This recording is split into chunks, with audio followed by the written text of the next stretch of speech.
It will be wrong of me to leave this mic without saying to Britain and everybody else who care, we do not mourn the death of a colonizer and a murderer who came and killed our people, and she's wearing proudly a stolen goods on her head. We have nothing to do with the Queen.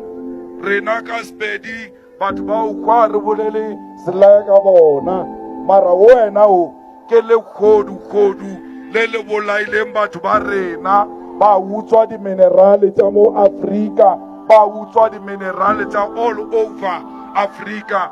Today, people tweet, hey, we mourn the Queen.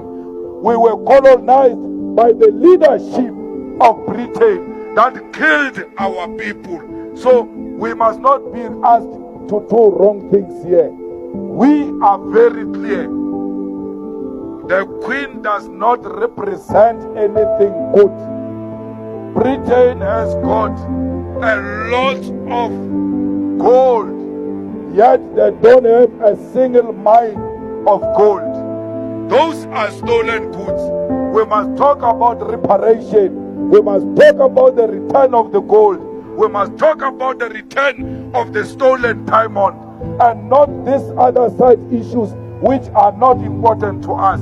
How can you be oppressed for so many years? After liberation, you've got nothing to show that we have been liberated. You have no land, you have got no bank, you've got no mine. The only thing you have is a hatred of other Africans.